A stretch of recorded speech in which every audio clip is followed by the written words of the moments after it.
안녕하세요. 아이템 모바일 라이브 운영 중인 루이시스입니다. 미9 개봉기에 이어서 오늘은 첫 번째 기본적인 성능과 미9 특징들을 살펴보는 리뷰인데요. 우리나라에서 그나마 조금 수월하게 사용할 수 있는 외산 플래그십이 바로 이 샤오미 미9일 겁니다. 이미 몇 년 전부터 이제 홍미노트 시리즈 등으로 국내에서 브랜드 인지도가 비교적 높고, 그리고 그만큼 사용자도 많죠. 그리고 사용자가 많으니까 정보 또한 당연히 많을 수밖에 없고요. 아직 다른 스마트폰의 리뷰가 끝나지 않아서 실사용에 들어가 보지는 않았는데요. 이번 시간을 통해서 미9의 기본적인 성능, 그리고 미9의 대표적인 특징들 한번 살펴볼 수 있도록 하겠습니다. 미9의 경우에는 샤오미 중고기들이 가지고 있는 가성비는 기대할 수 없지만, 그래도 나름의 매력을 가지고 있는 샤오미 스마트폰이라고 생각이 되고요. 조금이나마 저렴한 외산 안드로이드 플래그십에 관심이 많은 분들에게는 참고가 되셨으면 합니다. 이 리뷰는 지금 나가고 있는 제 블로그 포스트를 기준으로 작성이 되었는데요. 일단은 리뷰가 좀 길어집니다. 그래서 바쁘신 분들은 제 블로그를 통해서 텍스트로 빠르게 훑어보실 수도 있으니까 편한 방법으로 선택을 해주시면 될 것 같습니다. 자, 제가 이 미9을 수령한 지는 오래되었지만은 지금 리뷰가 좀 많이 늦었는데요. 그 덕분에 지금 개봉기 때와는 다르게 지금 미9은 글로벌 롬이 설치가 되어 있습니다. 한글로 되어 있는 거 보이시죠? 지금 버전은 MIUI 글로벌 10.2 안정 10.2.22.0이 설치가 되어 있는데요. 지금 MIUI 글로벌 같은 경우에는 각 지역에 따라서 기본 글로벌 롬이 있고요. 그리고 유럽 롬, 러시아 롬, 인도 롬까지 이렇게 세분화되어서 다시 지금 또 배포가 되고 있는 상황입니다. 보통은 내수용 샤오미 스마트폰을 구매를 하게 되면 부트로드 언락을 하고, 잘 알고 계시는 EU 롬을 선택하는 게 순서였는데 이번에는 글로벌 롬이 바로 나와 있어서 설치를 해봤고요. 말씀드렸다시피 여러 버전들이 있지만은 그 중에서 일단은 가장 높은 버전인 저는 유럽 롬을 선택해서 설치를 해봤습니다. 자, 그리고 이 유럽 롬을 설치를 하고 나니까 중국 내수롬에서는 반쪽이었던 VLT까지 완벽하게 해결이 되었는데요. 지금 상단에 보시다시피 이렇게 우리나라 통신 3사 VLT 모두 가능했고요. 간단하게 통화 테스트는 마쳤습니다만은 아직 별다른 문제를 발견하지는 못하고 있습니다. 그리고 제 경우에야 중국 내수롬을 구매를 해서 이렇게 부트로드 언락을 하고 롬 설치에 사용하는 별다른 문제가 없지만, 요즘 같은 경우에는 넷플릭스 HD 재생 등이 많이 이슈가 되고 있죠. 넷플릭스 HD 재생을 위해서는 와이드바인 레벨이 1이어야 한다고 하던데요. 요즘 샤오미 스마트폰 글로벌 버전 같은 경우에는 이 와이드바인 레벨이 1이 기본이 탑재가 되어 나옵니다. 자, 그렇지만 그거는 글로벌 버전을 구매를 했을 경우에 저와 같이 중국 내수롬을 구매를 해서 부트로드 언락과 글로벌 롬 설치를 거친 언락 글로벌 롬 제품은 그 와이드바인 레벨 1이 적용이 되지 않는다고 하니까 이런 부분들도 관심 있는 분들은 참고를 하셔야 할 걸로 보입니다. 최근 3년 정도는 안드로이드 플래그십 스마트폰 리뷰는 언제나 샤오미 스마트폰으로 시작을 했었는데요. 매년 리뷰를 할 때마다 스냅드래곤 AP의 발전한 성능에 감탄을 했었습니다. 자, 그렇지만 올해는 이미 삼성 갤럭시 S10 에센셜 홍콩판 리뷰를 진행을 하면서 해볼 거 다 해봤죠. 게임 해보고. 자, 그래서 그런지 이 샤오미 미9의 안투투 벤치마크 스코어 37만 점을 봐도 별다른 감흥이 오지를 않습니다. 자, 이 안투투 테스트 점수만으로는 작년에 출시된 포코폰의 스냅드래곤 845 대비 25% 이상, 그리고 얼마 전 우리나라에도 정발이 되었던 홍미노트 7의 스냅드래곤 660 대비해서는 무려 250% 이상 성능이 더 높은 걸로 측정이 되는데요. 그렇지만 우리가 실사용을 하면서 저 정도의 성능 체감을 느끼기에는 무리라고 생각이 되고요. 그리고 올해는 화웨이 플래그십이라는 기린 980 그리고 삼성의 엑시노스 9820까지 모두 먼저 경험을 해보면서 여러 벤치 앱 중에서 최소한 안투투는 스냅드래곤 친화적이라는 걸 다시 한번 깨닫게 되었습니다. 화웨이나 삼성 약 2주 정도 기간을 실사용을 했었는데요. 화웨이의 기린 980은 27만 점대라는 점수 대비해서 그 사용성이 스냅드래곤 855에도 육박한다고 느껴졌었고요. 그에 반해서 삼성의 엑시노스 9820은 33만 점대의 점수를 기록하고 있지만은 화웨이의 기린 980은 물론이고 스냅드래곤 855에 비해서도 사용성에서는 비슷하거나 오히려 부족하다는 느낌까지 받았습니다. 자, 물론 펌웨어와 최적화 부분도 고려를 해야겠지만 지금의 상황을 보자면 스냅드래곤 AP를 사용한 스마트폰이 아니라면 이 안투투 벤치 스코어는 무시를 해도 될 거라고 그렇게 생각이 됩니다.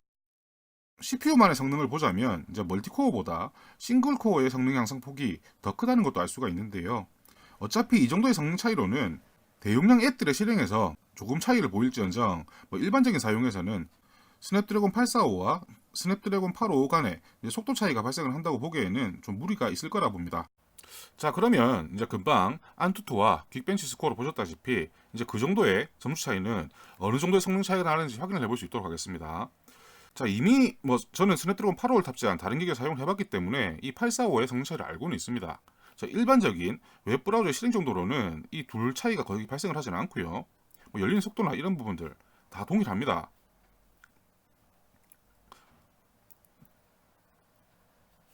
이렇게 제가 터치하는 그 미세한 차이 정도의 그런 차이만 발생할 테고요.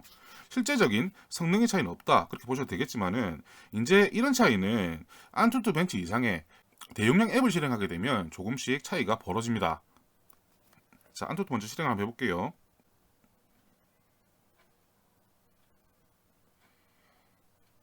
자, 안투투의 경우에도 이렇게 처음 시작하는 로딩의 속도 차이 정도, 이게 전부고요. 자, 그러면 조금 더 무거운 모바일 배틀그라운드 실행을 해보겠습니다. 자, 스냅드래곤 855는 벌써 로딩이 되었죠. 스냅드래곤 845 확실히 로딩 속도의 차이는 있습니다. 자, 그리고 이미 갤럭시 S10 에센셜로 스냅드래곤 845와 제가 잠시 비교를 했던 적이 있지만은 실제 게임 성능 그렇게 크게 차이 나지는 않습니다. 자, 이 부분은 제가 다음에 후속 리뷰로 다시 진행을 할 수 있도록 하고요. 그리고 이 게임 등에 좀 많이 사용되는 GPU 성능 또한 GFX 벤치로 제가 테스트를 해봤는데요. GFX 벤치가 항목이 좀 많죠. 28개 항목인데 이 유튜브로 지금 제가 옮겨올 방법이 없어서 제 블로그에 비교를 해뒀으니까 이 스냅드래곤 845의 아드레노 630 그리고 스냅드래곤 855의 아드레노 640 어떤 차이를 어느 정도의 프레임 차이를 보이는지 관심 있는 분들은 한번 참고를 해봐 주셨으면 좋겠습니다. 자, 그런데 지금은 이 두 기기는 AP에 따른 성능 차이죠. 제가 요즘 Mi9 SE라는 기기도 제가 리뷰를 하고 있는데요. 차후에 이 Mi9 SE 최종 리뷰에서 다시 한번 말씀을 드리겠지만 CPU나 GPU 이제 AP 성능이 상향 평준화되어서 그게 그렇게 중요하게 느껴지질 않습니다. Mi9 SE 같은 경우에는 스냅드래곤 712에 UFS 2.1 탑재하고 있는데요. 안투투 스코어로는 17만 점대 정도 나옵니다. 그럼에도 불구하고 이 실사용에서는 이 스냅드래곤 845와 사용성의 차이가 그리 크지를 않습니다. 그래서 예전에 SSD가 처음 보급이 될 때 하드디스크에서 SSD로 갈아타는 그런 체감 정도의 성능 차이, 메모리에서 나타난다고 생각이 되고요. 샤오미뿐만 아니라 다른 제조사들에서도 이제 중국기에 UFS 2.1 탑재를 극히 꺼리는 이유가 그런 부분에도 분명히 있겠죠. 자, 그리고 샤오미 Mi9은 얼마 전에 기본적인 리뷰를 진행을 했던 Mi9 SE의 업그레이드 버전입니다. 자, 그렇지만 화면 지문 인식은 Mi9 SE와 동일한 스펙으로 탑재가 되어 있죠. 자, 이렇게 보시다시피 광학식을 탑재하고 있는 덕분에 초음파 방식에 비해서 보안성에서는 조금 떨어진다는 평가를 받고 있는데요. 강화 유리가 부착이 된 상태에서도 인식에는 크게 문제가 없습니다. 자, 그런데 Mi9 SE에서도 제가 말씀드렸습니다만은 슬립에 빠진 시간이 길어지면 이 역시도 인식에 실패하는 경우가 꽤 발생을 하고 있어요. 이런 부분은 차후 해결이 되어야 할 문제라고 생각이 되고요. 그런데 이 화면 지문 인식 자체를 그렇게 쓸 일이 없습니다. Mi9 SE나 Mi9 이 화면 지문 인식과 함께 2D 얼굴 인식까지 가능한데요. 이 2D 얼굴 인식 기능이 너무 빨라요. 화면이 꺼진 상태에서 스마트폰을 돌게 되면 이렇게 지문 인식 표시가 나오는데 그 전에 얼굴 인식까지 설정이 되어 있다면 이 지문에 손을 대기 전에 화면의 잠금은 풀려버립니다. 지금 상황에서는 어두운 곳에서나 간혹 쓸 일이 있긴 한데요. 사용 빈도수는 이렇게 특징이라고 이제 내세우는 거에 비해서 그렇게 떨어지지 않나 그런 생각이 들고 있습니다. 자, 이제 그 다음 Mi9의 특징이 이제 이 후면에 탑재하고 있는 트리플 카메라인데요. 제가 개봉기를 진행하면서 이 트리플 카메라의 위치를 잘못 말씀드렸습니다. 지금 보시는 사진과 같이 상단이 망원, 하단이 초광각 카메라고요. 개봉기에서는 제가 이걸 반대로 말씀을 드렸습니다.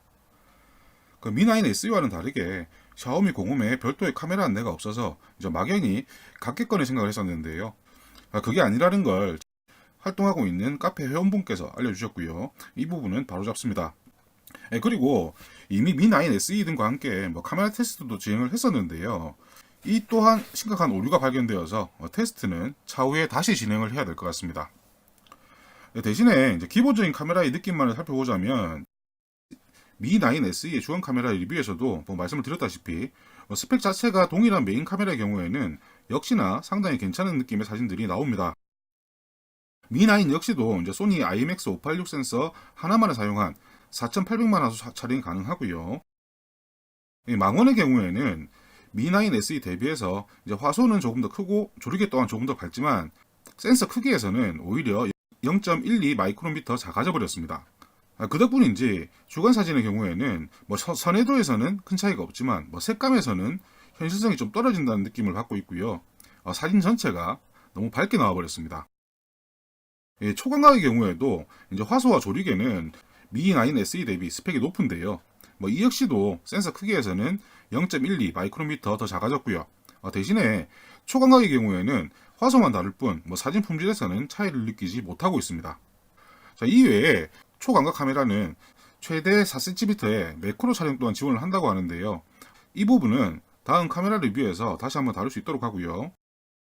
메인 카메라의 경우에는 얼마 전 Mi9 SE 리뷰도 진행을 했었지만 이제는 정말 타사 스마트폰들과의 비교가 무의미한 게 아닌가 그런 생각이 들고 있습니다. 그 Mi9 또한 카메라 비교는 저조도에서나 우열이 갈릴 것으로 예상이 되고요. 같은 메인 카메라와 나머지는 다운그레이드된 스펙을 가진 Mi9 SE나 이 Mi9 SE보다도 사진 품질이 떨어지는 포코폰과의 비교는 의미가 없을 것 같고요. Mi9은 타사 플래그십들과 카메라를 비교해볼까 생각을 하고 있습니다. 이제 그리고 또 작년에 출시된 Mi8에 비해서 이제 업그레이드된 부분이 이제 충전 성능에 대한 부분인데요. 배터리만 따지자면 일단 길이가 3mm 길어졌음에도 불구하고 용량은 100mAh가 작아진 3300mAh의 배터리를 탑재하고 있습니다. 자, 그런데 이 배터리의 성능이 놀라워요. 먼저 벤치마크 앱을 통해서 스로틀링 테스트와 배터리 소모를 측정을 해봤는데요.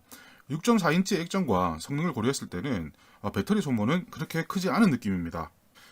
다만 이 연속 벤치 테스트는 중국 안정롬에서 진행을 했었는데요.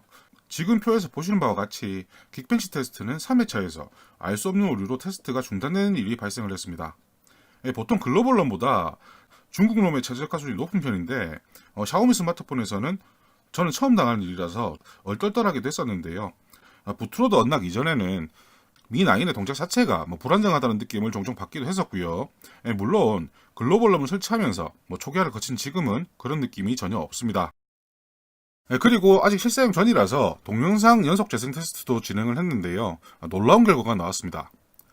작년 Mi8의 경우에는 6.21인치 디스플레이에 3400mAh의 배터리를 가지고 있는데 화면 밝기 100%에서 약 9시간 45분 정도 연속 재생이 가능했었습니다.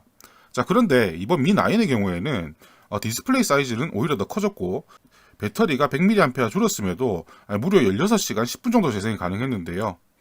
이 모습을 보면서 스냅드래곤 855의 진정한 위력은 성능보다는 이 전성비에 있지 않을까 그런 생각이 들기도 했습니다. 실사용 배터리는 측정을 해봐야겠지만 16시간에서 반토막을 내면 얼추 비슷했으니까요. 화면 켜짐 7시간에서 8시간 정도는 충분히 가능하지 않을까 그런 기대를 걸고 있습니다. 그리고 앞서 말씀드렸다시피 충전 성능에서 이제 괄목할 만한 성장을 보이고 있는데요. 샤오미 Mi9의 번들 어댑터는 개봉기에서 말씀드렸다시피 최대 출력이 27W에 달합니다. 이 번들 충전기는 연결과 함께 화면에는 유선 충전을 나타내는 이미지가 디스플레이 되었고요. 곧 차지 터보라는 최대 27W 충전 인식을 알리는 문구가 따로 표기가 되기도 했습니다. 그리고 케이블의 연결 방향의 이미지는 충전 속도를 나타내는 차선을 생각하면 되겠죠. 이미지상으로는 5차선. 자, 그리고 글로벌 버전에는 퀄컴 퀵차지 3.0 어댑터가 번들이라고 해서 이 또한 테스트를 진행을 해봤는데요. 퀄컴 퀵차지 3.0 어댑터의 경우에는 터보 차지 대신 퀵차지라는 문구가 디스플레이 되었고요. 앞서 번들 어댑터에서 나타나던 이제 5차선은 조금 흐려지면서 충전 속도가 조금 더 느리다는 걸 나타내고 있는 걸로 보입니다. 그리고 미믹스 2S부터 탑재되던 샤오미 플래그십의 무선 충전 Mi9 역시도 탑재를 하고 있습니다. Mi9의 특징 중 하나가 바로 이 20W 무선 충전이었고요. 20W 무선 충전의 경우에는 따로 무선 충전기를 구매해야 해서 일단은 먼저 최대 10W라는 라브파워 무선 충전기로 테스트를 진행했는데요. 유선 충전과는 다르게 아래 USB-C 포트와 연결되는 이미지는 사라져버렸고 대신에 중앙에 충전을 알리는 디스플레이가 애니메이션화되어서 나타납니다. 어댑터의 출력이 올라간 만큼 이제 충전 속도 또한 환상적인데요. 지금 표에서 보시다시피 중국 내수용 27W 번들 어댑터의 경우에는 방전된 상태에서 시작을 했음에도 약 1시간 만에 완충이 되어버렸습니다. 그리고 글로벌 버전에 탑재된다는 퀄컴 퀵차지 3.0 어댑터 또한 약 1시간 7분 정도로 전체 충전 속도로는 27W 어댑터와 큰 차이가 나진 않았는데요. 다만 배터리 60% 이하에서는 그 차이가 꽤 심할 거라고 생각이 되는 부분이라 사용 환경에 맞게 필요하다면 어댑터를 교체하시면 될 듯 합니다. 그리고 제가 테스트했던 라우파워 무선 충전 테스트는 일반적인 10W 고속 무선 충전기와는 속도 차이가 좀 있을 거라 생각이 되는데요. 이 라브파워 무선 충전기는 아이폰의 7.5W 무선 충전을 위해서 최대 12V 1A 입력을 받도록 되어 있습니다. 자, 그런데 Mi9에 탑재되어 있는 무선 충전 코일과 이 12V 1A의 출력이 결합하다 보니까 표에서 보시는 바와 같이 최대 13.8W라는 놀라운 충전 속도가 나왔습니다. 시중에 판매되고 있는 10W 일반 고속 무선 충전기의 경우에는 대부분 9V까지만 입력을 받는 걸로 알고 있는데요. 그런 충전기들은 저 정도의 속도가 나오지는 않을 테고요. 혹시나 최대 12V 입력을 받는 고속 무선 충전기를 사용 중인 분들이라면 굳이 20W 무선 충전기 또한 필요가 없지 않을까, 그렇게 생각이 됩니다. 이제 Mi9 박스 후면에 표기되었던 특징들만 중심으로 살펴본다고 살펴봤는데 리뷰가 좀 길어졌습니다. 배터리 맞추고 하셨는데 상당히 길어졌네요. 자, 리뷰의 형식을 띠고 있지만은 언제나처럼 Mi9을 구매하면서 진행한 검수 스토리죠.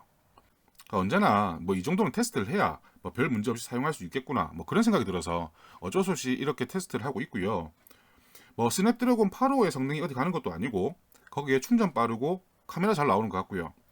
자, 그런데 올해는 이미 타사 스마트폰으로 스냅드래곤 8호의 성능을 경험을 해서 그런지 이 Mi9의 성능에 대한 느낌 그렇게 크게 와닿지는 않습니다. 그냥 무덤덤하고요.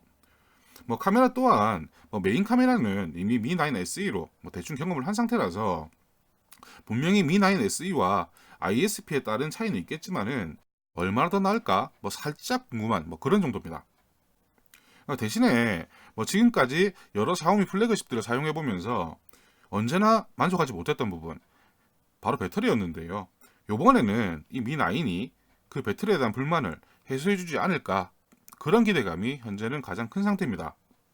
자, 이제 다른 기기들과의 카메라 비교 리뷰와 실사용을 하면서 차근차근 여러 기능 살펴보면 될 듯한데요. 그 다음 리뷰는 일단 카메라 리뷰로 생각을 하고 있는데요. 리뷰일은 LG V50 출시일에 따라서 결정이 되지 않을까 생각이 됩니다. 지금 LG V50은 무슨 문제인지는 모르겠지만은 지금 출시가 연기가 되어 있죠. 자, 그렇기 때문에 얼른 해결하고 제 곁으로 오기만을 기다려보고 있는 중입니다. 그래야 얼른 이 Mi9 리뷰도 계속 진행을 하죠. 이제 곧 다음 리뷰를 찾아뵐 거고요. 궁금하신 점들이 있다면 댓글 등을 통해서 남겨주시면 제가 답변 드릴 수 있는 부분은 확인해서 답변을 드릴 수 있도록 하겠습니다. 감사합니다.